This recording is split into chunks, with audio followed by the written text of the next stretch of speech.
Bom, primeiro eu gostaria de tocar um pouco na questão da legalidade que foi trazida pelo secretário Sávio Hacrat. E essa questão da legalidade, ela é muito trazida e evidenciada a cada debate que nós fazemos, né? E eu quero chamar a atenção, em primeiro lugar, para esse espaço aqui em que nós estamos. Veja bem, eu sou vereadora desta cidade, certo? Estou aqui em um ambiente confortavelmente refrigerado e iluminado, certo? Tenho um microfone ajustado em um mecanismo sonoro que me permite falar sem que eu esforce em nada as minhas pregas vocais. Aqui eu falo confortavelmente, todo mundo me ouve sem eu precisar fazer esforço algum.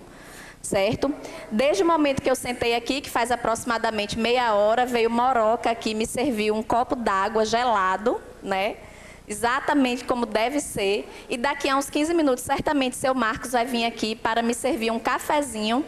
E logo mais, olha aí, Moroca, já me trouxe mais água. Né? E cada vez que uma pessoa aqui começa a falar, ele chega com um copo d'água para servir. Esse é o ambiente em que nós fazemos as leis.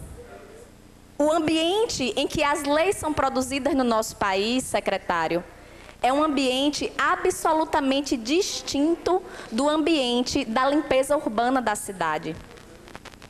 Então, não é nada extraordinário que as pessoas que produziram as consolidações da Lei de Trabalho, certo, a CLT, elas não saibam o que é carregar lixo. Elas não sabem. Por isso, elas acharam razoável uma jornada de 44 horas semanais.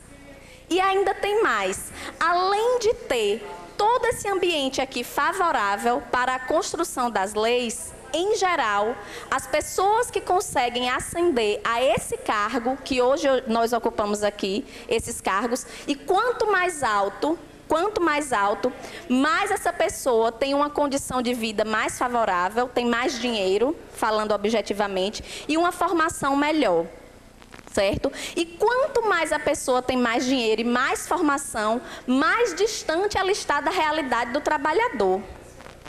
Então, eu não me surpreendo que, ao entrar na discussão sobre a questão da jornada de trabalho, o primeiro argumento apresentado seja: nós estamos dentro da legalidade.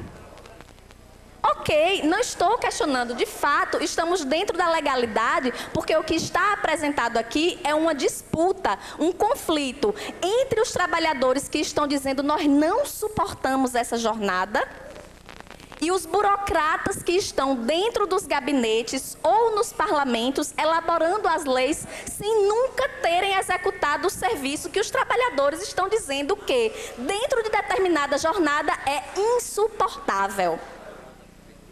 Esse é o debate que está aqui colocado, senhor presidente da Urbana. Diante desse fato, nós precisamos entender que o processo democrático ao qual o vereador Sandro se referiu agora, no processo democrático que existe no nosso país e na nossa cidade, certo?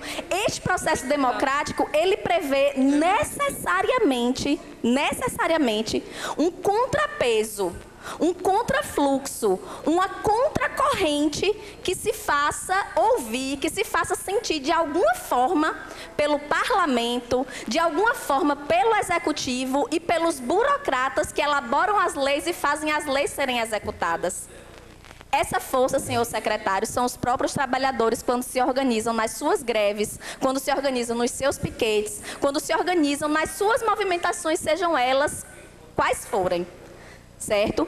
E olhe que vantagem, e olhe que avanço, que a própria lei que prevê determinada jornada de trabalho, ela também prevê o direito a este trabalhador se manifestar quando algo pareça a ele insuportável, quando algo pareça a ele assintoso, quando algo passe dos limites. E foi o que aconteceu. Certo? E aí eu gostaria, senhor presidente, de chamar a atenção para um fato. Nós estamos aqui para tratar da questão de demissões. Demissões que são apresentadas como demissão por justa causa, justamente pelos trabalhadores estarem exercendo o papel deles dentro do processo democrático e no processo legislativo, que é exercer uma pressão, que é exercer uma contracorrente, certo? Dentro deste processo, alertando aqueles que executam e fazem as leis para que o que eles estão passando é insuportável, certo? Portanto, senhor presidente, jamais essa demissão ela pode se justificar por isso, porque esses garis eles estão dando um exemplo de cidadania, um exemplo de como as pessoas devem agir dentro do processo democrático, certo? E para encerrar, gostaria apenas de mencionar o breve encontro que eu tive com o prefeito, o encontro casual, senhor presidente, que eu tive com o prefeito nos bastidores da Band, quando nós estivemos para uma entrevista, e o prefeito disse o seguinte, que ao solicitar informações ao presidente sobre a questão das demissões, o presidente, o doutor Sávio Hacrat, disse que essas demissões eram necessárias, porque se esses garis estão fazendo isso hoje, imagine no próximo ano, que é um ano eleitoral. Então, eu perguntaria ao senhor presidente se houve, de fato, esta afirmação. Sabe por quê, senhor presidente? Porque se é assim, está configurada uma perseguição política e uma demissão em base a um argumento político de se demitir esses trabalhadores agora, evitando greves no ano eleitoral. E isso nós não podemos admitir justamente por estarmos em uma democracia. Então, essa é a primeira pergunta que eu faço, que façamos as considerações em relação a isso, que deixemos os argumentos jurídicos um pouco de lado, porque assim como existe o advogado da Urbana, existe também o advogado dos trabalhadores, que já desmontou todo o argumento que está apresentado e que existe a defesa que está já protocolada também junto à Urbana. Obrigada, senhor.